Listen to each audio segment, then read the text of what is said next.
Hey, welcome to the Runaways podcast. My name is Cody, and today we're going to be talking about, is the meta too slow? Has it slowed down? Is the aggro hidden? Are we missing them?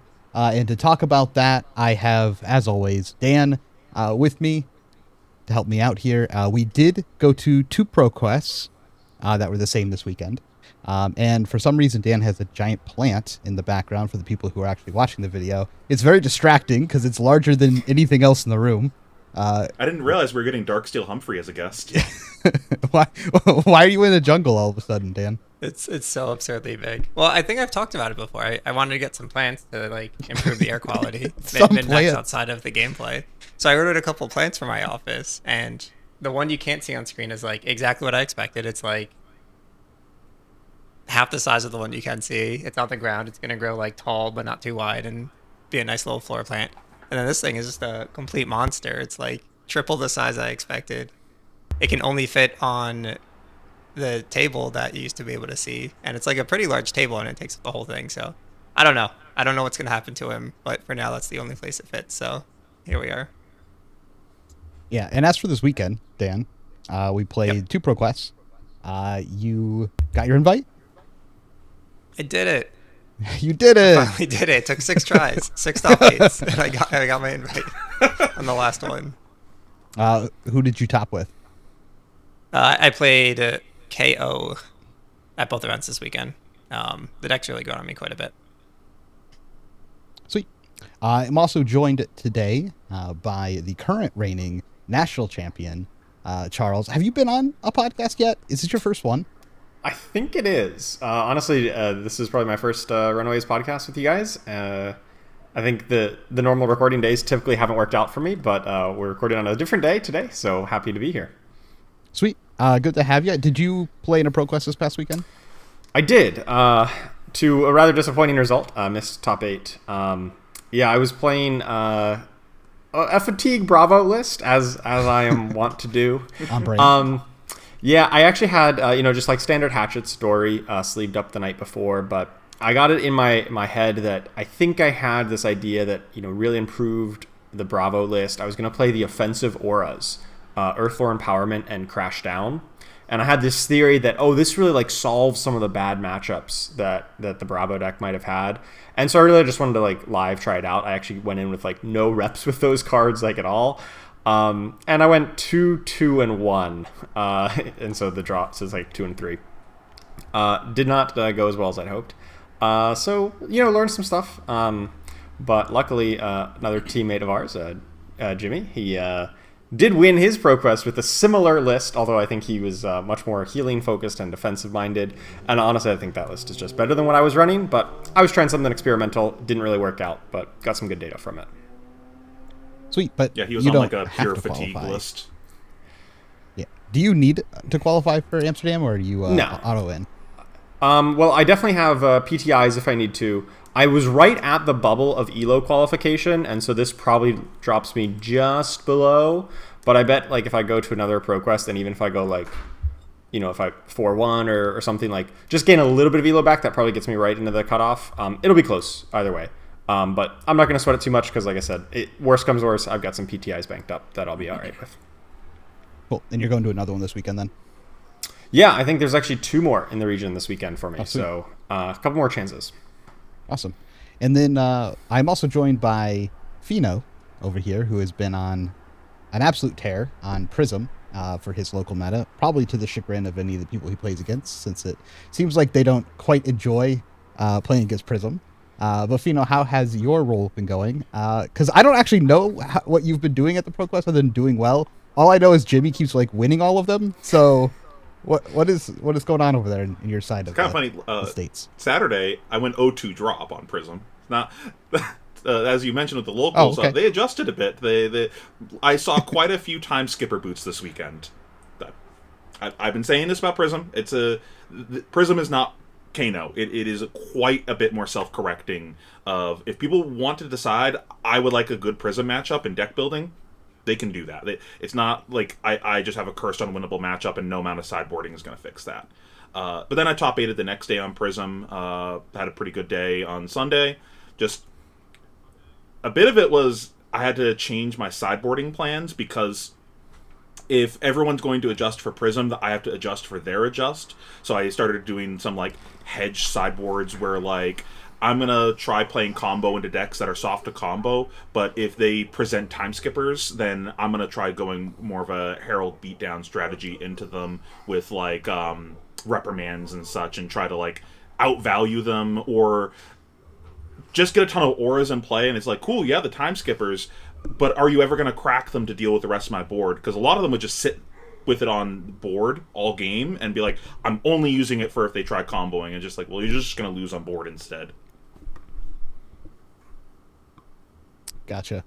I think that we have said plenty of times, if you know how to play into Prism, it is not that difficult.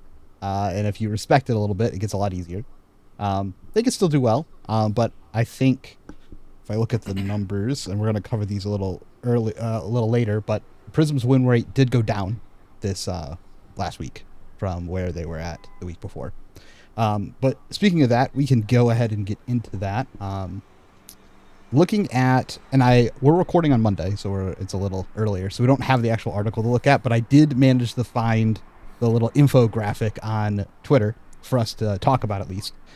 So the most winning deck of this past week is KO with 24 wins. I don't think that is unexpected. I think most people agree that KO is probably the best deck in the meta right now, at least overall. And it looks like its adoption rate is slowly climbing back up to where it should be. It's probably still, in my opinion, a little low. I don't know how your guys' area feels on how many KO there are. I know Dan and I, it was just like you, me, and like one other person everywhere we go that's on KO. Yeah, like had a little bit of tech for it, and I didn't face a single KO besides you. Yep. Like just, on any of the 3 weekends I played KO. Yep. I've only played one KO mirror besides you, as well. I don't know. What was your area looking like, Charles, for KOs? Honestly, there wasn't too many. I mean, there's a good number of brutes. I played one Leviah and one KO this past weekend. I think there was a few more KOs, but yeah, it's not like a really taking over. We still get a really good spread out in my region of a lot of different heroes. You know? So like the first week, I think there was 2 in the room. It was wild. It was like Noah and one other person, I can't remember who. And one of my locals, Josh.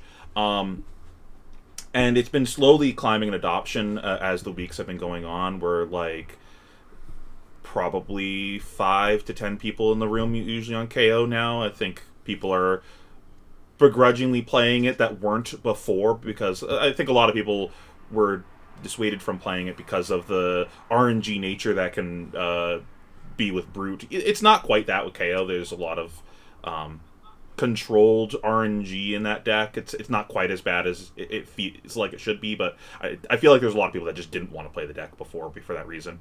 Yeah, I was the same way with KO. Like, I didn't want to play it at first, and then I tried it out. I was like, fine, I keep losing to this, like, high roll deck. I'll play the high roll deck and high roll people, too. And then, like, the more I played it, I was like, oh, this is pretty interesting, actually. Like, I'm learning a lot. And it's like, wait, this is actually, like, really consistent. What if I put, like, these cards in? And now I, like, absolutely love the deck. Like, I'm back to my roots of being first cycle aggro player, just, like, blasting people with the perfect draw. It feels really good. Yeah, I mean, I've been joining you with the KO play. I did the same this last weekend, and the more I play it, like the more I like the deck. After you and I did a lot of like tuning from one of the lists that we were working on, I absolutely hated the previous list that I was playing, but after we combined a couple lists together, I think we got it in a spot that's like pretty comfortable to play and feels very good.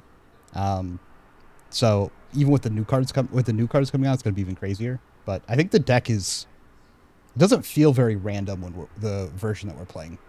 It just feels like I'm kind of doing the same thing every round, and then some rounds I'm doing more than that. Felt random when Joe was playing it. He chose violence almost every single turn when he was playing the deck. I mean, we have it in a spot where we don't even roll. Like, yeah, no, Joe was rolling. The like, I won, I didn't roll. I think I rolled exactly once, and it was because I had an action point, and I had no cards, and I was like, I'm gonna roll scabs because I want to. I think that was the only time I rolled scabs that day. Wow. Joe rolled so much during his games. He was an animal. I mean, it's just like, if you're looking at pure expected value, you gain action points every time you roll. So he did. You just, I mean, you just got to run those numbers. It's always value. Yep. I rolled exactly once, and it was against Prism, and that was it the whole day. And it wasn't even holding back, like, because, I should roll here, but I'm not going to. There was, like... Well, I held back a bit. There were almost, like, none of those situations because how the deck actually operates. You guys Cool. are going to convince me to play KO at some point. I've been kind of resistant. I mean, you should play our list that we have up there. I think it's actually it's pretty nice. Yep. It's nice to have a deck that sometimes you just sit down and you're just like, oh, I just win this game. Okay, that's cool. And then other games you're just like, oh, I'll actually play. Like, but you just have games that you're just like, just roll them. Some of the draws are just unheard of. Like I feel bad. I played against the same pitch stack Kano on Saturday and Sunday. I think on Saturday I won on like turn 5. On Sunday it was like turn 3. It was like so disgusting. But yeah, some of your draws are just like, it's like 5 when 5 was good. You just like, no deck can beat it if it lines up. My Prism opponent was exactly 3 turns. I open Blood Rush Bellow. He plays Arclight, and I roll and get my extra action point.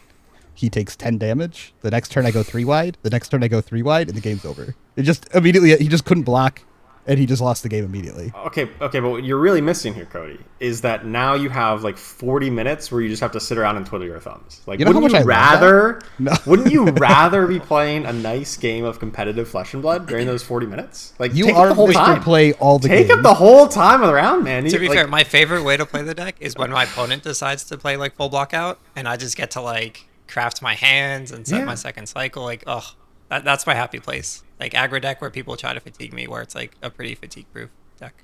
We're immediately selling Charles and not playing the deck. You play the least amount of Flesh and Blood with the deck sometimes. No, back to my roots, though, with Chain. It was just like, you just look at the clock. Oh, I have 30 minutes between rounds? Awesome. Yeah. No, I mean, like real talk, though, I do think, early in our testing cycle for PTLA, I was like one of the early ones exploring KO. I never quite hit on the exact, optimized build that really showed its potential, but I do remember like that very first week, I'm like, hey, KO is a top tier deck, everyone. We haven't broken it yet, but it is there. So I had some reps into it, but I lean towards the consistency of Warriors. But now that we're talking about how consistent the versions are getting, you might pull me back into it. Yeah, I just wasn't willing to play it when Dromai existed because, Pheano, you and I put a lot of work into that, and then I traveled around playing Dromai a ton during that season, and I just, like, every time I played a KO, I beat them almost every single time, and I was just like, I feel very comfortable in this matchup, and I don't know how to win it from the other side, right? It was like the KO had to roll, like, +3 to 5 action points to, like, make a close game, it felt like sometimes, and it's just like, if they want to make the game about scabs, I guess we're not deciding the game by skill, we're deciding it by RNG. Okay, you decided that's now what the game is, but like if we're just gonna actually play the game, it felt hopeless from the other side.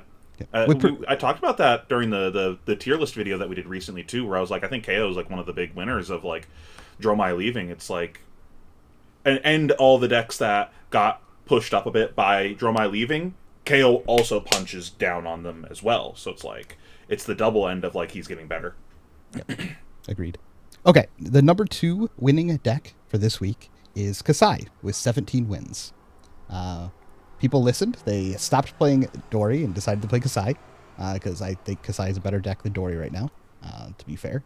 But I don't think this is unexpected. I mean, we had 1 million Kasai at our Saturday event. Like, almost half the room was Kasai. It was ridiculous. Wow. I have not seen too many. We have like one local who plays a lot of Kasai and plays it all the time, does very well with it. But yeah, not too many others. I actually saw a lot more Dorinthia in my area. People just still playing hatchets, despite the maybe now that the secret's out and people know how to play against hatchets. I kind of agree with you. Kasai might be slightly the better choice, but it still seems like people want to play Dory. I think the Kasais in my area got kind of bullied off of the deck by the Prisms and Kanos. Just like these non-interactive decks. It's like, that's cool, you're playing this value game plan. What if I'm just playing a completely different game than you? Yeah, it was weird. We showed up on Saturday, I looked around. It was like 10. There was like legitimately 8 or 10 Kasais in the room. It was crazy. Okay, the number 3 deck is Victor with 15 wins. Victor kind of fell off in our area this last week. I think normally we'd show up in almost. It felt like half the room was Victor. It was like the most represented deck for the last several weeks. This week it was not. I don't know. What do your guys' area look like for Victors? Very few. Yeah, same. Pretty, very few. I don't understand why people still play Victor. I don't know. I've never been impressed with a Victor deck. So, I mean, even when I'm playing as Warrior and he wins all of his clashes by default, I have not been impressed by it, and let alone into other decks that he maybe doesn't win every single clash every single time. I don't get it. It's really good at punishing everything that's below the top of the tier. It's like, but like in order to win a tournament, you need to beat people who are at the top of the tier. You so do. It's really good at going 3-2 in Swiss, like what? Unless no one's showing up with KO, and barely Okay, well, there's only a couple of KO. Then like you're only dodging, like 5 people in the room, and you're like, oh, okay, and you move on. Even KO's life, like right? fine though. It's not that bad. Yeah, and then it depends on like the skill level of the warriors, because like it's real easy to lose that match as warrior. Yep. But you can win it more often than you lose it, in my opinion. But it is very easy to lose that matchup. So I can see why people are playing it. It just like rolls Azalea. It rolls like the deck's like Katsu's. it's like consistently strong. I think it's like on the opponent to play better than the Victor deck.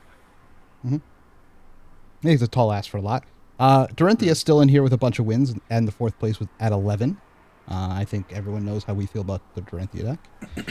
Azalea coming in at 10. Kano still at 8.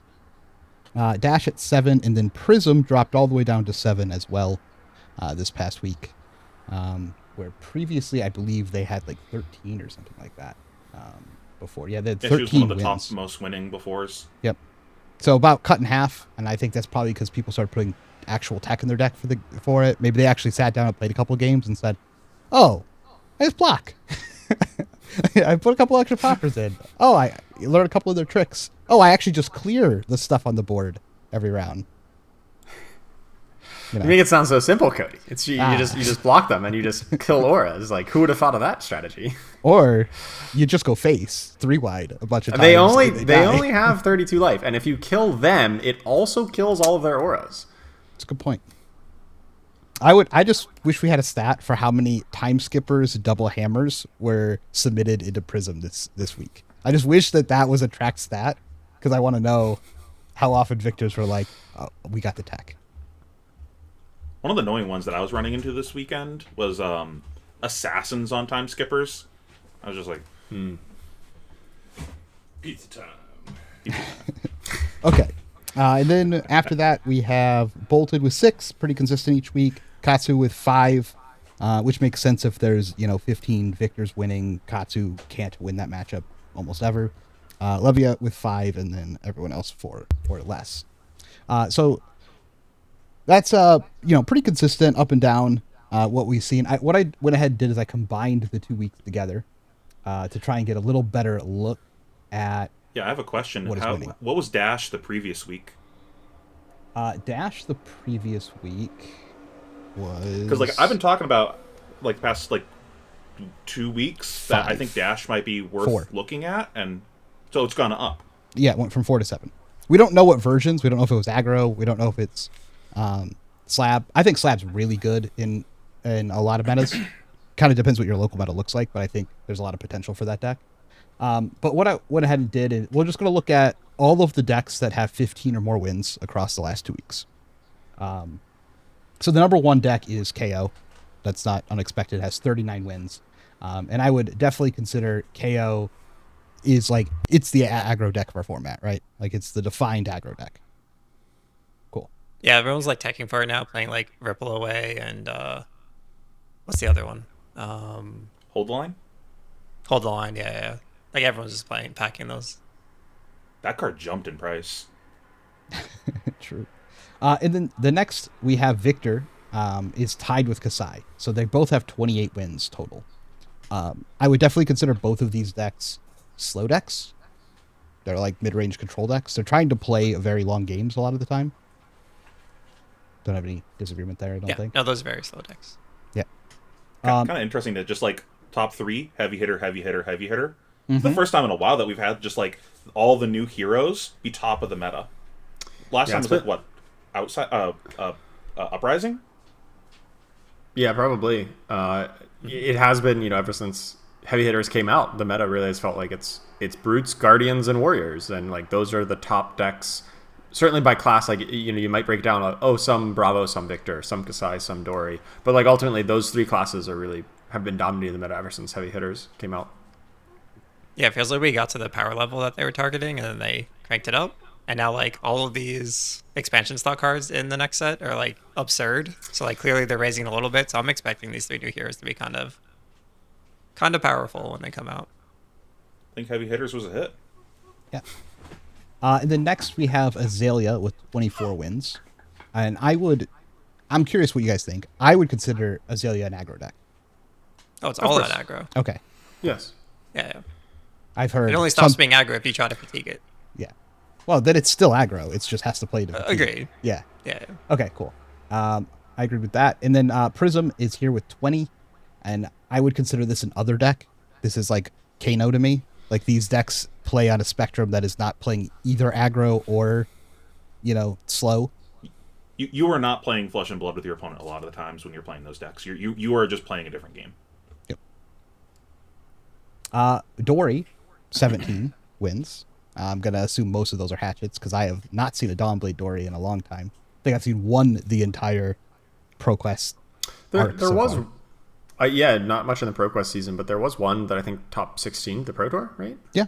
One I would expect non-zero Dawnblade or even Great Axe Dories in that number. There's at least a couple. I just haven't seen very many non-hatchets. And then the last deck is Kano coming up with 15 wins here, which I would consider another other deck. And that kind of looks to be like what the meta is, and that feels like the meta, thinking about my local area. Is there anything on here that you think you see more represented than is in that list?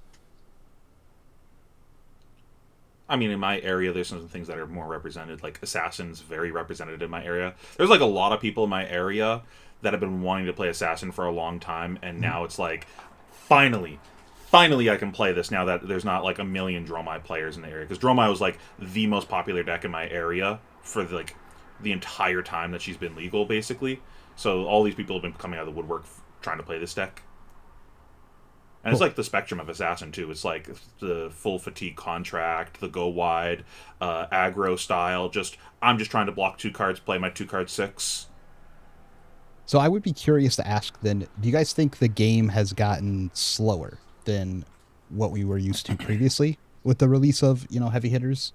Do we think that there are more mid-range fatigue style decks that are playable now that Dromai's gone, and that's what we're starting to see? Or do you think that our 2 premier aggro decks are still holding everything down, or maybe a different take altogether? Yeah, I think there's 2 parts of it here. One, as you mentioned, was Dromai leaving the format. That's like an obvious thing that was holding back a lot of these slower, more mid-rangey decks, because it would just punish you. Like any deck that only had 1 action point, it would just by definition punish with all the dragons. And so obviously that going away, let a lot of the guardians flourish and some of the warriors and assassins as well. But I think the other important part is that like we talked about like the metagame breakdown from this past week, and we had KO, Kasai, Victor, and Dorinthia collectively take up about half of the wins of the ProQuest. Like that's 50% of the pie chart right there. And those decks combined like have tons of armor to cover breakpoints. They're all like their entire deck is 3 blocks or null blocks sometimes for KO, but like they're not running like the traditional 2-block Ravenous Rabbles or Snatches or Scar for a Scars that we come to associate with aggro decks. So they're just hard for aggro decks to like those cards like Snatch is just really bad into all of those decks because they have ways to easily cover it up, and they're just chock full of 3 blocks. So I think the traditional aggro decks like Phi and even Ninjas to an extent, we just have seen on a downtick because all of the decks that are top of the meta right now are not susceptible to those type of aggro cards of the past. Yeah, I'd agree. I think that's a good reason to why Azalea has been one of the the outside of those top decks, one of the better aggro decks, because as Azalea, it's like, you know, you're going to have to chew through that armor eventually anyways, no matter what matchup that you're playing. I'm going to just keep hammering you with the on hits, and eventually you're going to fold to one of them. Agree. I feel like we only have 2 aggro decks realistically. Victor is kind of shutting down ninjas from being playable. If Victor, I think, was not in the meta, I think Katsu would be the best deck in the game. Period. Katsu with Lynx is incredibly scary, and the amount of it just has a 30 damage turn built in almost every game that it plays. And it just can't beat Victor. Like, it has like no shot at beating Victor. It is just like you can't win a pro quest that way. It's pretty hard. I think I can learn Katsu in a week. There's like no victors in my area. Yeah, if There's there not were many around me either. honestly, if there were no victors in my area, I'd 100% just play Katsu. Katsu just rolls almost everybody. It's incredibly powerful. It rolls KO, like the one with. Does it also roll Genuinely Azalea? Look at this later. It always I does, feel though. Like, It does- flashback's a pretty big issue. Yeah, it does not always, but I think more often than not it does. So as- oh, good. I was gonna say, for your Azalea question, that matchup is more of just like, do you get out of the box? Because when you get out of the box, you just deal like 28 to 30 damage. Right, and just they are now on the back foot, and as soon as Azalea has to block, ooh, it's bad. Yeah. So what I was gonna say is I remember a while back we were watching I don't know if it was a calling top 8 or something. We were watching like together in Discord, and there was a Katsu player on there, and it was like 3 turns in a row where the Katsu player just like didn't have a starter go again, and just had like, 2 whelming gust waves and a bonds of like just like non-functional hands, like for multiple turns in a row. And I remember saying in Discord, if I ever tried to play Katsu at a real event, just show me this clip and it'll instantly get me off the deck. So is that still the case, or is that just like one horrendous example of the inconsistency of that deck? I remember watching that with you, but didn't that Katsu end up like winning because it was like a turn or 2 later he just had the 32 damage turn and like his opponent just died? I think Katsu did win that Yeah. game, actually. Now that I think of it, he might have. Is this the game where he did the triple like pump into go crazy? I'll have to the double victory? check, but I do remember sitting there watching that with you and having that conversation, but then I feel like Katsu ended up winning anyway. yeah, that might be true. But it was painful to watch those few turns, and I can only imagine how painful it would have been to actually be playing that deck. Yeah, not having At a the starter is tournament. pretty hard now because of Gust Wave. Like the new Gust Wave is a starter and a middle section. Yeah. And so like it's pretty hard not to have like something to start your turn off with, and because they run 100 wins as well, and that is actually a starter because it can go into the second piece. And then when you have Lynx, you can actually grab 2 cards out of your deck on any turn. So like once during the game, you just get to grab 2 cards, and so it's pretty easy to have that big turn. It's just like Victor is like impossible to play against. I think the Prism is a little sketchy because it's just like a coin flip race a lot of the time. However, almost like any of the Warrior decks, the Warriors have to play perfect, and then you have to just not have the thing. But and also I think KO is incredibly difficult because KO just really can't block. So you're racing, but you are racing with a Lynx that can give you plus 15 damage, which is like a problem. Yeah, I think going second in that matchup is like a 20% swing Yeah. for either deck. Yeah, Katsu is really, really strong. It's just like as long as Victors stick around and like keep them under control, like they're not going to rise too high because that matchup's horrendous. But like as soon as that's gone, or they have a way to play around that, or Victors like fall out of the meta, like the helmet gives plus 15. It's like it's ridiculous how strong Lynx is in that deck. That's a card that's been on my radar of like, this is a problem card that like, and it's gonna be one of those things like in the future people are gonna be complaining about it, and then people will be coming out, well, why is this now a problem? It's like, no, it's been a problem. Stormstriders is still a problem card. Arclight is still a problem card. Scabs is still a problem card. It's just like, is it the flavor of the month of like, oh, this suddenly got popular, now it's on people's radar. It needs the rest of the support around it. I mean, a perfect example from the history of Flesh and Blood is Awakening. Like, Awakening was out in Tales of Aria, and it was not a problem. Like, it was not breaking the meta. Some people occasionally played it, and they'd grab Righteous Cleansing, and it was fine. And then they printed Pulverize, and holy crap, like, it's the best card in the game, right? Yeah, so when that came out, I was like, this card's going to be busted someday. I just didn't expect it to take one set. I was like, this is a problem card, and everyone was like, "No, you're wrong." I was like, "Okay." Yeah, and then it just fit perfectly into the otherwise best deck in the format, Starvo, and so like at that point, it was just the culmination of, hey, this is the best card in the best deck, and right, if we were talking about, hey, instead of KO is the top deck in the meta, if we were saying Katsu or even Phi was the top deck in the meta, like there'd be grumblings about, hey, yeah, maybe we should be banning Pouncing Lynx if they were winning at that. Like when Phi was the best deck, I was like pretty confident Lynx was getting banned, like more than once. The funny thing is, we had upcoming bans. I was like, surely they're getting rid of Lynx, and it's gonna suck, but we'll make do. Katsu makes Lynx look balanced in Phi. That's the funny part. Like, if you play against Katsu like 5 times when they have Lynx, and then go play against Phi and they have Lynx, and you're like, Lynx? Who cares about your Lynx? It doesn't matter. It does 5 damage, 6 damage. 5 or 6 points, yeah. Maybe 7 if you're really lucky, right? In Katsu, in Phi, and then 7 is like the barest of minimum floor for it in Katsu. If you just get like a bonds into something. Yeah, it's pretty funny. I did think it was pretty interesting here. I went and totaled up, kind of grouped everyone together in aggro, slow, and other decks for winning. And aggro has a total of 63 wins the last 2 weeks. That's basically just Azalea and KO, because there aren't any other aggro decks that are really doing anything. And then the slow decks, which would be Victor, Kasai, Dory, for the most part as far as wins go, has 73 wins. And then the other, which is Prism and Kano, is like 35. So what I would expect then to see is you're going to play like one of your other matchups, and you're going to play like 2 aggros and 2 slows. And then thinking back, I think on my last several weeks, I think that's been pretty accurate to what I've played against. I'm curious to how you guys feel. That's kind of like what the meta feels like right now. I was very slow slanted, but I think it's just how it worked out. I think like for what we saw on the field, that's what it looked like. But I just happened to play like 4 out of 5 rounds every event was like someone who tried to just block the whole game. I was like, okay, sounds good. I think my area is kind of weird. Like I said, not that many victors.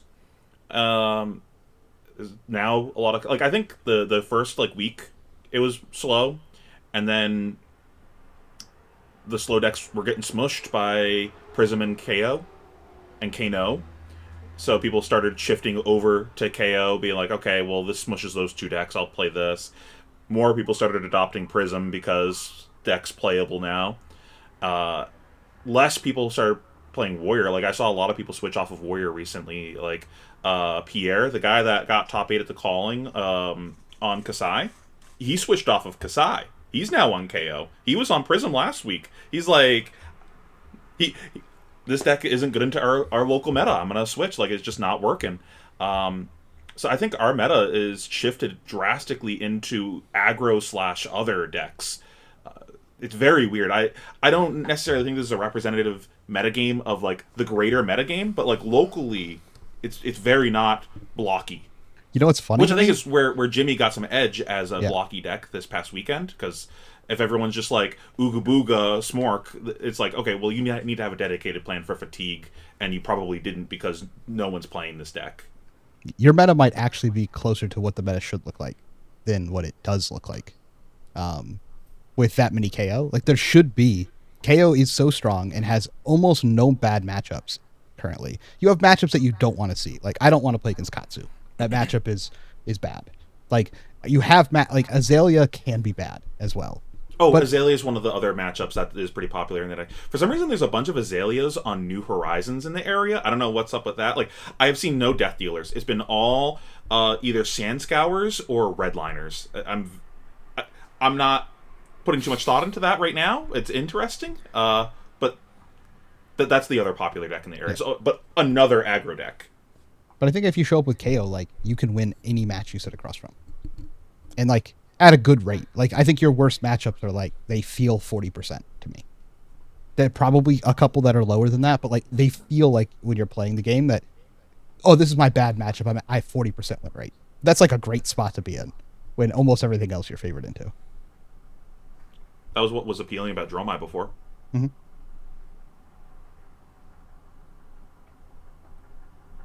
Okay, so anything else? I think to me, I've played the game, for quite a long time. This feels like personally one of the slowest metas I've been in a very long time. A lot of my games have a lot of blocking on either direction. I'm several rounds facing opponents whose primary condition is blocking in order to win the game. And I don't think in the past I've really ever experienced a majority of my rounds my opponent wants to block most of the game. So you should be playing Great Axe then. Great Axe is the best way of punishing people who want to Actually, block. I want to play Slab. That was well, that too. You go the opposite direction. If everyone wants to block, I'm going to block the most. Like, you just go to like the hard other end, right? It's just like, I'm going to do everything. That's why we saw that Viscerai like top that battle hard this last weekend, right? Like that is an example of I am going to defend the most. I mean, there's a Teklevasan in my local area who does very respectably because Teklevasan does prey on these slower decks and is one. If you're gonna just sit there and like count on me to attack you to use your defense reactions or your blocking cards or whatever, he's just gonna play his Evo piece and move on, and then he's gonna set up and crush you in the late game. Yep. We have several Teklos as well in our area at every event that we go to, and they're doing really well. As we've seen, that's why I'm just like Viscerai, Slapdash. These love those. I mean, if they're not on extra action points, Prism seems very appealing into that field as well. I think that's, like I said already, kind of pushed a lot of those blocky decks out. Yeah, our Prisms do perform very well. If you don't face 2 KOs and roll them into 6s, like the one time I tried to play Prism, it did, and then I was just like, okay, I'm not doing this again.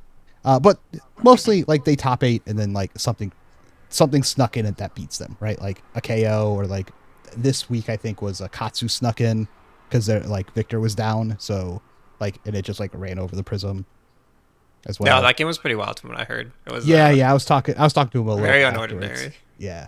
Okay. But yeah. Anything else on the current state of the meta before we go into podcast questions? Oh, what about that? What about the new KO cards that are coming out literally this week that will impact this weekend's ProQuest? That's so wild. All That I'm gonna character say just is gets a buff after winning the most of it. All I'm gonna say is I hate this metagame. This has been the most like dumb metagame. Week 1, Dromai. Week 2 and 3, no Dromai. Week 4, new KO cards. Okay, never play this metagame again. It's just like I hate that. It felt this is the main reason I've been playing Prism, because I'm like, nothing I would do right now feels productive to me. I'm probably gonna be playing Enigma, so like I can't practice that. I don't want to play any of these heroes out right now, and like this meta isn't going to be helpful for learning in the future. It's just none of this is going to. See, this is exactly why I started playing KO last weekend, so that I had a reason to play this meta. I get the new cards, I get to try it out. Yeah, that's interesting. I think I really sympathize with what you're saying, Pheano, is that like I have felt a little bit uninvested these past month, right? Like since the Pro Tour, honestly, like I haven't, after every Pro Tour, I, take a little bit of time off and don't practice quite as much. But this one, even less than normal, just because I felt like, the first week, Dromai's going to be gone after the first week, so why should I test now? And then the next 2 weeks, like, maybe a little bit, but I knew there's this looming, hey, there's a new set going to drop, and it's not going to be as relevant, or there's going to be new cards coming out. So it's been hard for me to really get into it in that same way, because I know things are going to change so much before any like major tournament. It feels like it should have been a skirmish season or something. I don't know. I'm not like really complaining that much about it. It's felt very like hard to, as you said, be invested in this season. It's like this. I can't use this as practice for the next major, which is usually what these end up being. The like CC qualifier seasons usually lead into the following major. Yeah, with at most like a ban list announcement in between, like at most generally, not a whole new set. I think it's mostly like a mental and like drive kind of thing. Like usually I'm in the same boat, but for some reason I just really want to be playing Flesh and Blood right now.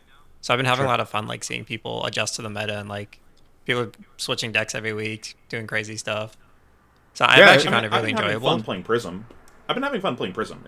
Like I'm finding my enjoyment elsewhere. Like as you're saying, it's just I don't like the competitive drive isn't quite there. You know what I mean?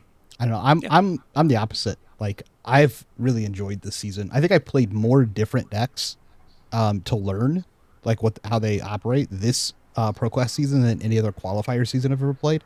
Normally in a qualifier season, I know what I'm playing and I'm just playing that and like fine tuning that deck because like how it always falls is either after a major or it's like on a set that we've usually been on for a while, or there's like a hero that I've been playing. And this one is just like every week's been new. I've been playing new stuff. I'm testing stuff throughout the week. Like, oh, let me test a bunch of Slapdash to see if I want to bring that this weekend to try and do stuff. Oh, I'm going to try some Turtle Burst Viscerai. Like maybe this is like a good way to play the deck. And then I'm like, oh, KO and then Prism. And like I tested mid-range Viscerai because I was like, maybe I'll bring that to like one of the events because I kind of like some of its placement in the meta. And it's like been my most active of testing current decks for like this next weekend that I've had. It's been quite enjoyable to just be like on Monday or Tuesday, I start testing decks for what I want to play that weekend. Which is not normally how it is. Normally I already have the deck and I'm just grinding the same deck all week and then testing on the weekend to like check, but I'm just testing new decks all week and deciding what I want to play on the weekend. Yeah, I think Dory getting a lot worse after the first week was like the best thing that could happen this season for me. Yep. Because I always just slammed it every week and been fine about it, but I learned like so much playing KO the past few weeks, and like I was doing the same thing as Cody. Like I was jamming, like I was ready to start testing out Max, just like playing whatever, see what sticks. Yep. Yeah, so, I think it is ultimately just the competitive drive, right? That Dan was saying is how you approach it, and everyone takes it differently, and that competitive drive comes from how other things are going on in your life and how much time you can spend on it and a lot of different factors. But yep. I mean, I even played some of your Aura Bravo when you put that list in. Sure. I was just like maybe this, and I played a couple of games and like I don't want to be doing this, and then I just like moved back out with my life. It was a concept, but it's not. But you got to test it out, yeah. And then someone actually last week showed up with a very similar deck to that. Did pretty well actually. He was smushing like every single warrior that he played against because he was just like Aura big thing, Aura big thing. It actually felt quite good into Kasai. That was actually my draw this past weekend, but I was like very far ahead and just I like dominated 3 turns in a row when he's at single digit life total and just he had the block every time or the D-react. But so that's a side note. Yeah. Okay. As for podcast questions, let me pull those up to start looking at. But I am excited to try and play some of the new cards. I want to play that 1 for 5 KO blue card. Dude, these upgrades are so absurd. It's like completely broken. And then it makes me want to put Censor in the deck because I want like 6 1 costs. I don't care about like you want text. 6? I was thinking 5. Yeah, somewhere in that range. Because if you put in 5, it gets the +1 from the hero power. Yeah. Because the way that the turns operate, like math-wise, on your resources, if you had just a few 1 costs that you could play, you have infinitely better turns. And so, like having maybe 6 of those or 5 of those, now that you have the new blue 1 for 5, probably makes that deck way more consistent. And then you have the chess piece for aggro mirrors. Like you still run Tunic, I think, in all your longer games. But you run that chess piece against like Katsus and Azaleas and other people that you're just like, I just need 1 big turn, and then I just want to block more. And 2 more block, and then in case you don't need the resource, and another block on top of it for like the Katsu match. That's way stronger. I don't really care that much about the two costs like flip up, like the new bad CNC that they get. I'm probably gonna run it because I think it's good enough, but I don't think that one's that exciting to me. I do like that they're leaning into that a bit for the brute identity of like arsenal disruption. Like I think similar to like what Ice does for the game, I think having some heroes in the game that have some of those specific, like this is my class, I do this thing of a specific disruptive thing. is good if we end up having an issue future in the game of like, oh, like set up a Viscerai is an issue, for example. I don't know, and it's like I just really need to put them off of that arsenal card to stop them from doing the thing. So like having some decks that like are a countermeasure to that. Like we see KO Living Legend in the next like couple months. Well, Reinar can always come back in if we see that becomes a problem, and it's a nice like knob that can turn in the meta. I mean, KO has won no big events really, and he has 400 Living Legend points already. Does he have 400? He has 405. Yeah, and he's won. He didn't win any of the big callings or Oh anything wow, like yeah, that. he's not gonna like make it through the year, I don't think. Unless the meta. Because we have like, a lot of callings to end the year, and Hence the Reinar comment. But, Man, that's like crazy. I talked about this on like a previous pod. I think there was a good chance that he hit Living Legend very close to after we got that deck if he won the PT. yeah. Yep. Like, all right, here's this new deck, and it's gone. Yeah, depending on the power level of Part the Mistveil, he could get dangerously close after national season if he still one of the top decks of the format. Yeah. In my mind, they put like one of these heroes just like hard counters KO, surely. Like they had to have known how pushed he was when they made him. I'm just nervous about how many no blocks you're potentially having to run in any of these 3 new decks, and they're not like KO no blocks, because KO no blocks are the best cards in your deck, right? These aren't the best cards in your deck. They're good in your deck. They're your mana base. They're your hero power, but they're no blocks that aren't the best cards in your deck.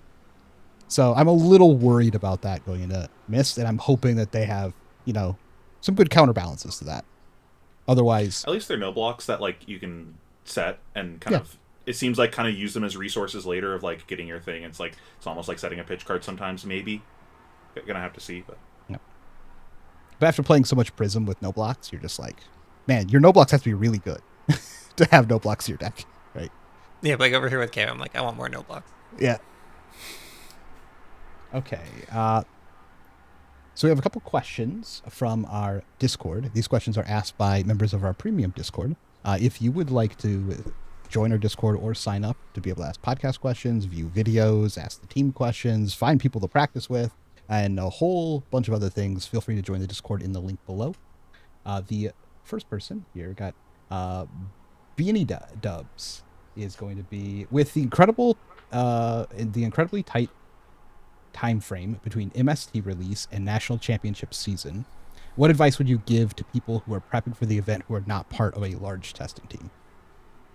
Lock in early. Identify a deck that is good. It doesn't need to be the best deck, especially if you don't have a big testing group. Find something that you're comfortable with. Preferably, maybe has a similar playstyle to what you've played in the past. If you've played Assassins, maybe try out the new Assassin. If you played Ninja, try the new Ninja, etc. But just lock it in, get reps, and just understand that deck in and out. And even if it ends up being kind of a tier 2 deck, just like a fine deck, you're going to get better results if you lock it in much earlier and get the reps with that one deck rather than changing the night before. I've actually been having this conversation recently with my locals. I think there's a lot of value in just having 1 to 2 decks that are out right now that you're like, I would like to play this at Nationals, unless something from the new set is egregiously broken and I am an idiot for not playing that deck. I should just play one of the things that are out now because I don't have the time to, like, as someone not on a big group, to figure out and solve the new heroes. Like, it's just not enough of a turnover for me to invest that time. It's just not worth it. I should just get good at something out now, like KO, and just send it. Just whatever, unless it's like we have a Starvo situation. You're just revealing my game plan right now. F. I'm like hard locked on my Nats deck already, and it feels good. Now, I was going to say the exact same thing. Like, just start now. One, just like understand the current meta so that you can more easily understand, like, or conceptualize where these 3 new heroes come in, like when you see the spoilers. Obviously things will change and it might not match what you predicted, but you're at least able to make like way more educated predictions in that way. And then just have like a deck or 2 ready that if these new heroes or the new meta doesn't line up terribly for that deck, you can ship it if you need to spend time on draft or you just don't have time. And if you do have time, you can explore the new heroes and figure out what you like better. Yeah, I fully believe if you just locked in KO, like take the list that you would play after the Armory deck updates this weekend, lock that in. You could play that at Nationals and do respectably. I will just tell you that right now. I don't even know what's in the playing next set. KO. Like I'm But locked. like, yeah, you can do that even with no additional upgrades, and I think you'll be totally fine. Yep. I was going to say the same thing. Just play KO and spend the rest of your time working on draft. That's it. Like, if I only had a couple of people, like if it was just Dan and I are like, we're going to try and win this together, Dan and I would just be playing KO. We've already been, every event, we're already outside talking about, hey, what if we change this in the deck? What if we do this? I love this deck so much. And so, like, we would just be like, we're locking in KO. We would maximize every advantage we could get out of playing the deck, and we would spend the rest of the time drafting. Yep. And I have 20 Runaways, and I'm still doing this because my time is like half of what it used to be, and this deck's great, so I'm just going to get good at draft. I mean, we've even been locking in earlier. Like, that's... Yep. We find value in that even with a big team because the reps are just so important. Well, it's very, I locked in the earliest. I locked in at the PT when I saw the spoiler video. But you can't start testing that already. You have 0 reps on Enigma, Pheano. To your point, Charles, like I want to lock in 4 weeks before the event. Yeah. That's we are the day we like get 6 spoilers. weeks out. So like, you're right. I'm locked. No, Ship it. And you got your own mini set. You got I totally respect that, Dan. I think that is a very good strategy. I'm probably going to put a lot of time into KO and probably Levia in the next few weeks here, just because I think Levia's new card. The Levia new card. I forgot. I opened that box, but I will probably put a lot of time in because I think those are things that I could, in theory, lock in. But at the same time, I'm going to try to break the meta again. It's kind of what I do. We need you to work on the Olympia workshop. I put some reps into Olympia, so I wouldn't be surprised if I visit the Golden Anvil once or twice. Yep. Speaking of Levia, it's so funny that like Monarch Hero been out for how long? She's been a pretty good hero for like what almost a year now or something like that. She's like a respectable hero. Prism already has more LL points than her. I just think that's really funny. I think it's just because we don't have Ethan playing at literally every event. Yeah. If Ethan could like clone himself and play in every Pro Quest, she would have been Living Legend a long time ago. Agree. And she might get that with just this new card that they printed for her anyway, because that card is completely busted. Oh yeah, like wait, is Ethan playing in Nationals or is he doing coverage? I think I don't know. Coverage for the rest of game. at this point. If he was playing, he would be my favorite to win US Nationals.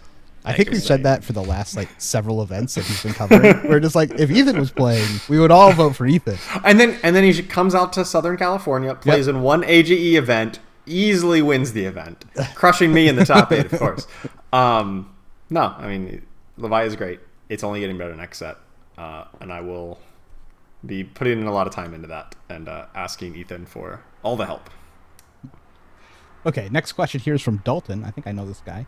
It says, do you think more rounds games would improve tier 4 events? Hamilton mentioned 16-round majors on Twitter recently. Also, what do you think of a best of 3 finals for Pro Tour Worlds? How many 16-round events did we have? I know, like, Worlds one year where it was like 6 draft, 5 CC, 5 blitz. Yeah, first World. Were there? Yeah, first Worlds was. Did we not used to do 5 rounds of CC? Wasn't Pro Tour Lille 16 rounds? Yeah, I think we used to do 5 CC rounds and 3 draft rounds. No, it wasn't. No? Pro Tour Lille wasn't. I could have sworn I went like 10-6 there, but I could be wrong. Maybe I went 9-5. Pretty sure it's 14. Okay. Because I 7-0'd day 2, so. Oh, right. That makes sense. So. I would have taken issue with running that many rounds like a year or 2 ago. Just like the amount of stamina that you need to be able to do that is ridiculous. I am now at a point like I wouldn't take issue with doing that, but I think that's not great for the majority of people going to these. Just like their mental health. I wouldn't complain if they did that though. Like I'd be fine with that. I don't think I would like the best of 3 thing though. I don't like that either. No, I don't think Fab is designed to be best of 3. I know Magic. Blitz best of 3. Send it. Yeah, I know Magic does like their finals is like 2 unsideboarded games and then 3 sideboarded games, and I think that's dumb. Like, every time I see that, I think it's Agreed. stupid. Like, I'm like, that's not the game. That's not the format. Like, it's just a brand new game in the finals. I think that's like a dumb way to run a tournament. Yeah, it just fundamentally shifts the percentage of sideboard versus not sideboard games and like how you need to win. I agree. I don't like that, and I was very hesitant coming from other card game backgrounds, being like, "Ooh, Flesh and Blood's best of 3, even in top 8, even in the finals of big tournaments, it's still best of 1." But honestly, like after that kind of initial, "Oh, this is weird," I'm like, no, I wouldn't want it to go to best of 3. Even in, like the finals of a world championships. Like it doesn't make sense to me because so much of Flesh and Blood is like if the games can go long because you can block and you can see a lot of your deck and the variance is kind of inherently reduced there. But also so much of it is just game plan based. It's like, how are you approaching this matchup? Are you playing more aggressive? What things do you value here? Like, how are you pitching? And I think if you play the same person 2 rounds in a row, like good players can pick up on exactly how you played it and adapt even from one game to the next. And like the person who wins the first game, like they're going to have a lower chance of winning subsequent games because the other person will adapt to exactly how they played out that matchup, which can vary even among top players in the same matchup. I don't think that's necessarily a demerit to it. Like, good players getting an advantage through skill. I don't think that's like but it's a different. reason for something to be bad. Yeah, it's not what the game system is designed to do, I think, is the big thing. It's not what you've been playing through the entire event up until that point. It's just, now we're deciding that we're playing a different game in the finals. That doesn't make sense. Agreed. It's just like, Fab is just not designed to be played that way. Yeah, I agree with you too. 'Cause I think it's like, question about like you're 2 people battling to the death. Let's get back up and let's go again, right? Like, I guess you could, but it's kind of weird. I have a The better Necromancer solution. class will be best of 3. I personally would love best of 3 though. How about we just Only cut when to I'm in top the finals, 16 instead of top 8 at major events that's and my have big thing, 400, 500 people at them? We already have different prizes for top 16 and top 8. We already have all of these, these type of setups. Instead of just adding more rounds, why don't we just cut to more people? I like the either top 16 or I've been really partial to what Magic has done at some point where it's top 12 and then the top 4 get like a first round bye. Yeah, I like that. So there's still some reward to going undefeated or having that highest breakers, and then you just you play 8 people play out, and then those 4 people get a bye, and then you play a regular top 8. I would be a fan of that as well. Yep. So I don't think we need more deeper rounds or anything. Just do a slightly deeper cut. 8 is an arbitrary number that Magic uses. Like, it's not something we have to use, and I've played plenty of card games that don't go by that format. They cut way deeper, and it's nice. It does throw a bit of a wrench into their plan to do like the coverage of every single top 8 match on day 3 of major events. They probably have to do just like one round of the round of 16 or something, and then do every coverage. But I think that is within the realm of reason. That's fine. And I'm not saying at callings and everything else you have to do stuff like that. I'm just talking about like Worlds and Pro Tours. You just cut a little deeper, right? Because wouldn't it be cool if they cut the 16 and like the 16th person was like the Dawnblade Dory, because you get in that we already get great variety even in a lot of our top 8s, but like I think that is honestly one of the big selling points of Flesh and Blood, at least in its current meta, compared to a lot of other card games, is that hey, there is a wide variety. Like, every single hero is getting living legend points. Well, I don't know if it's every single hero, but no, almost every single hero. And there's just remarkable diversity, and cutting a little bit deeper, honestly, just highlights that even more. Agreed. Next question is by Sam. It says, MST is right around the corner. What hero are you most excited to try out so far? Quick aside, is anyone actually planning to go to Battle Hardened Richmond this weekend? No on Richmond for me. Yeah. No Richmond. I'm busy this weekend. I might have made the trip.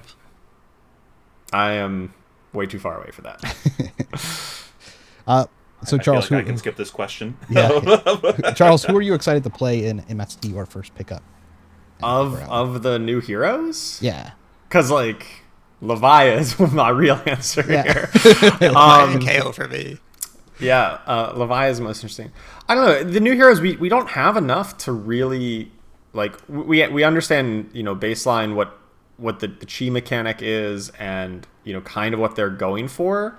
I think I'd have to say probably Zen, just because I was like super high on Tiger Swipe Katsu when it first came out, and I'm like, I built the deck, made the full combo. We like tested it out. It worked. We did like hundreds of damage turns in testing, and I gave the deck to Pat, and he took it to Battle Harden in Philadelphia.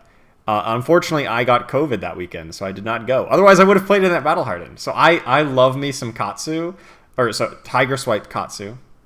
So I hope Zen has a little bit of that in him. And so if so, I will be very curious to give that a try. Maybe they'll give us another way to like have a combo than just, oh, don't block anything but Tiger Strike. Got it. Like they just like block that one card and then you can't do anything. Yes, that's why I'm hoping it's a bit more robust. And Yes, a lot of that deck was like surprise factor. People didn't know what you were doing, and then you just like, oop, raise a reflex, I win the game. That would be. Hopefully, Zen has something more robust than just that. Enigma. Pheano. Enigma. Same. Yeah, I think like most people like that play like competitively like we do aren't going to be like chomping at the bit to be like, I'm working on this when something comes out with the amount of information we have. It's like if you're like me right now, like oh, I really want to work on specific things because you're like, I like the flavor, I like the art direction, or I already know based on like the very little info that's like the type of thing that I want to be messing with. Most of us, I think, would be like, I'll wait for more info and know if this is competitively viable as a deck, and then decide based on the text on the card and such. Not, ooh, look, pretty card. You know what I mean? I mean, I'm a simple man. I'm I'm into the art direction, so I'm but I think Olympia is more exciting, personally. From what the information that we have currently, I think that spec is very interesting. It feels like there's a good deck there somewhere, but it might be one of those decks that takes a long while to figure out like the perfect sauce for. Or he still needs another piece. Like we'll get another piece in the next set that makes it like really good.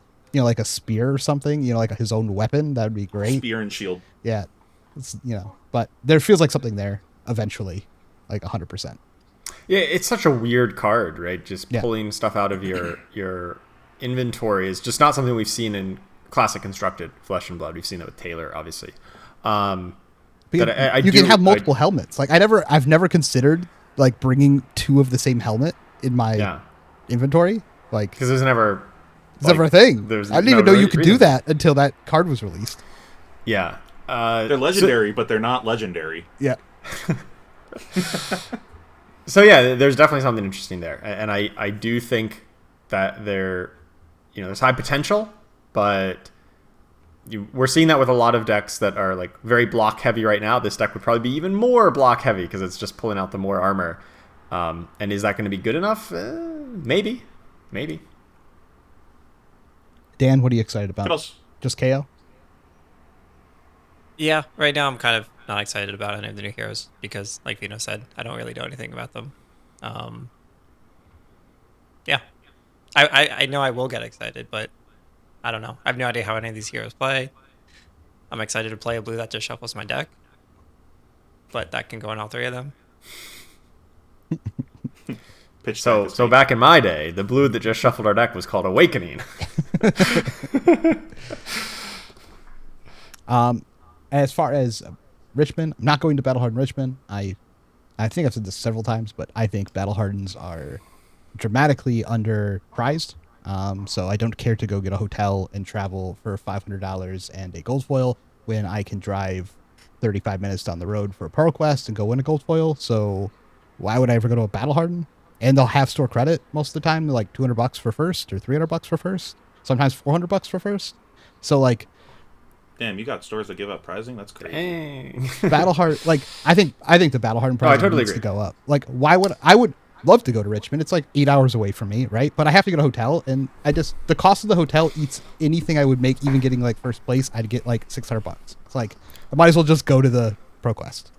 Yeah, I totally agree. So I'm living down near Los Angeles now, and we just had a battle harden up in San Francisco a few weeks back, and I did not go to it, even though it was like a 5.5, 6 hour drive for me. I even had a ride. I had a spot in a car for people who were driving up. I wouldn't have to drive. I'd just have to get in their car and go. But due to other reasons, I couldn't get a hotel room with them. I'd have to get a different room. And I'm like, do I really want to spend 12 hours in a car over this weekend, plus pay for a hotel room for a battle harden?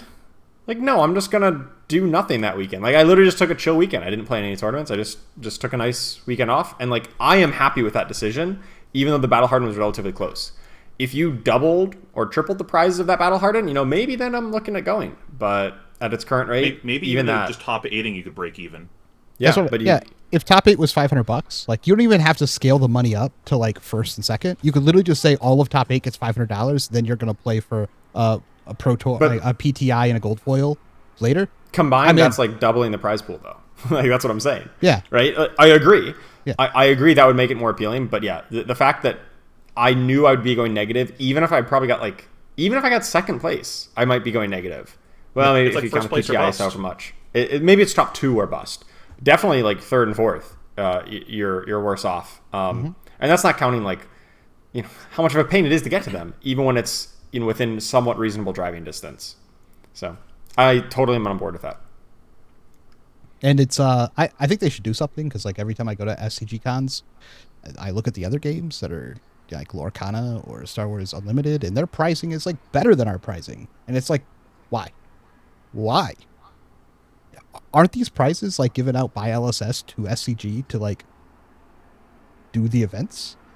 And then who is actually paying for Lorcana and Unlimited? Isn't that SCG themselves? So are they just like not paying for the pricing for Battle Hardens? I'm just like very confused at what's going on with this situation, because like some of this is LSS provided, and our pricing is like either the exact same or worse than the people who don't have an OP. Because Lorcana and Star Wars Unlimited don't have OP. So, I don't know. Something should probably be fixed there. Hard agree. Yeah. Next question is from Cusco, and it says, with being confirmed... every time. Even when you're Speaking not... of Lorcana. Even when you're not on the podcast, and I say his name, I think of you always saying Cusco every time. With it being confirmed last night, we will know who is in the next Armory deck. Who are you expecting to be, and who are you hoping it is? So they announced there'll be a second Armory deck, another Armory deck, but we don't know who. We will know soon. Any guesses who you think is going to be? Enigma? Yeah, I think it'll be a new hero. I think it'll probably be hero. One of the Mist hero. Yeah. It would be super interesting if it's a new hero that's not released. It better not be Enigma. Do not give new players illusionists. They will stop playing the game. Like, you can't do that to them. That's fair. So I was going to say, like, that would be a good one, because that feels like the type of thing that gets, like, eyeballs on the game of, like, what's that over there? Like, I'll try that, I'll buy that. That's what happened to me with the It's probably Prism Zen. Recon. If I had to guess, I would say it's probably Zen. It's probably the most straightforward to play out of the rest of the new decks. It's probably going to be a MST deck.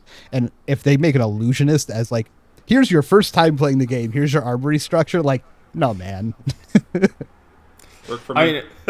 My theory is that, at least, I don't know how Enigma works. None of us do, but my theory is that it's a bit more streamlined than past illusionists, right? We had Prism, where you had to attack Spectra a lot and care about the auras, and then you had Dromai, where you had to care about allies and all the rules around those. And my theory is that Enigma is much more around the spectral shields specifically. Not every aura, just spectral shields. And so the way you counter her is just by attacking her like normal, and she's trying to defend her spectral shields and then uses those to attack you if you don't successfully clear them, which is a little more straightforward than in the past. You're still just attacking the hero. We'll see if that's actually true or not. It could not be, but the thing is, you still have the blue Spectra.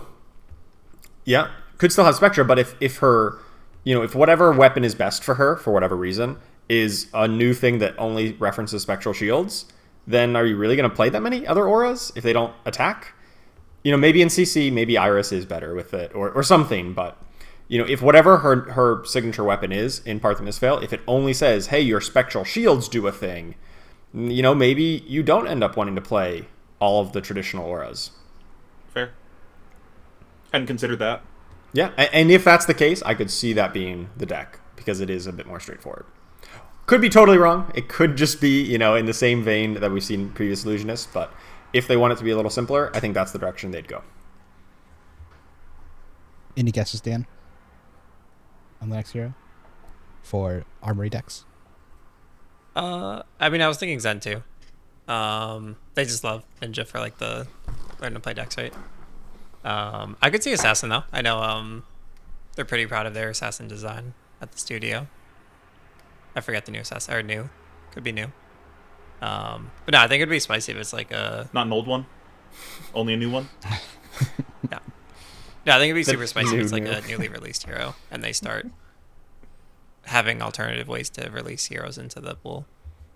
God, I just realized how hard it's going to be to talk about the new heroes, and everyone thinks you're talking about new. That's going to be a mess. I mean, we'll see if she's any good. Maybe no one mentions her ever again. Yeah. Okay, last question here from Millen. And it says, what should the priority for someone to get better be when they have like an armory that consists of like 3 or 5 people that mainly just play for fun? What are some good ways that they could try and join? Also asking if we're ever going to do coaching lessons as a group for Runaways.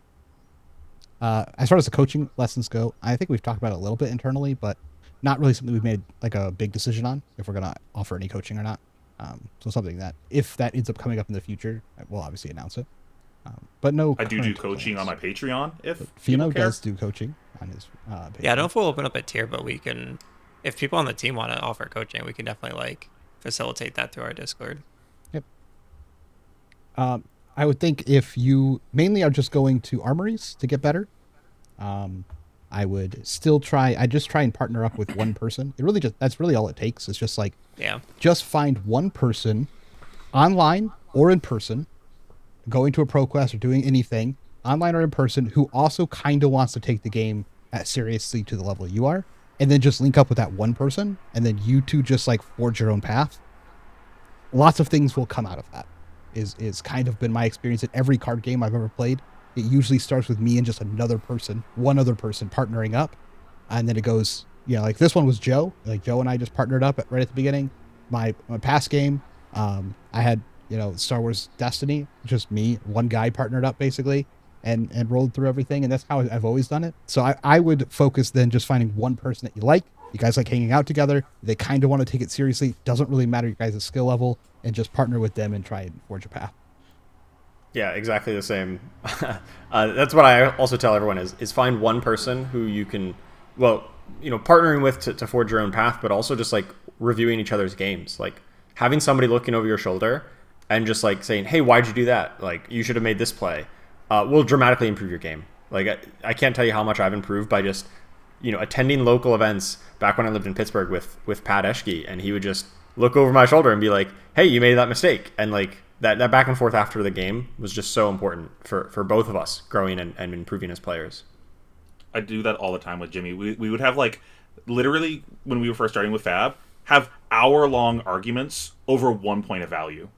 Being like, why? No, this is correct because of this. No, this is correct because of this. And it just like going back and forth. I remember one of my judge friends that judges like the local stuff, Julian, being around one of those, and he's just like, oh my god, shut up, it's just 1 damage. And we're like, no, it's 1 damage. It's everything. This is the entire game.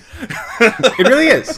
The whole game is a series of 1-point decisions. It's about maximizing all that little value. And, a lot of them are obvious, but the whole game is won and lost based on figuring out those marginal ones that's not obvious. Yep. I'd also say find someone in the Discord. Our Discord as well is primarily full of people who are trying to take the game at, a next level. There's no reason you can't maybe find someone in your time zone or in who also is, looking to try and forge through and figure out how to play the game at a new level and partner up with them. I think, But that would be my real goal. Is like, besides just like how to practice or anything, just find one person and then you guys just do it together. You'll both just rapidly improve.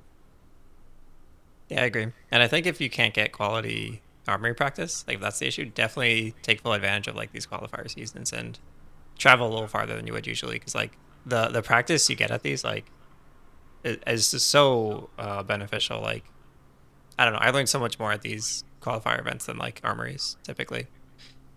Like they pretty well replicate what like a calling pro tour feels like to a degree. Like obviously you'll get some wins because of some play mistakes and that kind of thing. But when you lose, like you get the same kind of takeaways of like, this is what was wrong with my mental, this is what was wrong with my game plan, and yeah, I would just play as many of those tournaments as you can.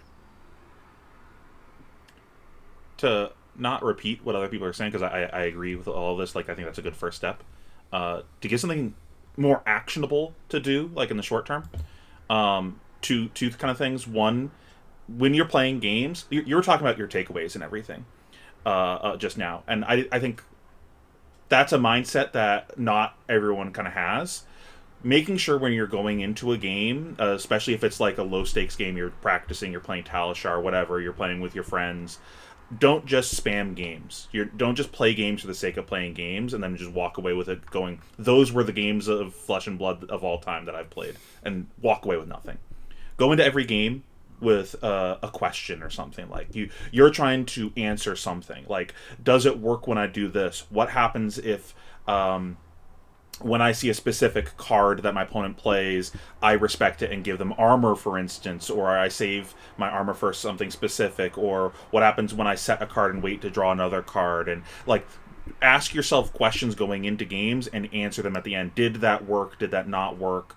And then make sure you have takeaways after the game, like you're saying. Like when I'm learning something new, I'll usually have a notepad next to me, and I'll write down what did I learn after every game. When oh man, I got blown out by this, or that felt pretty good, and then I can lean into those. Like, oh, if something felt good, well maybe I should do more of that. Or are there other cards that do a similar thing? And it's how I grow and learn and everything. So like finding ways to be actionable about your playtesting is really important.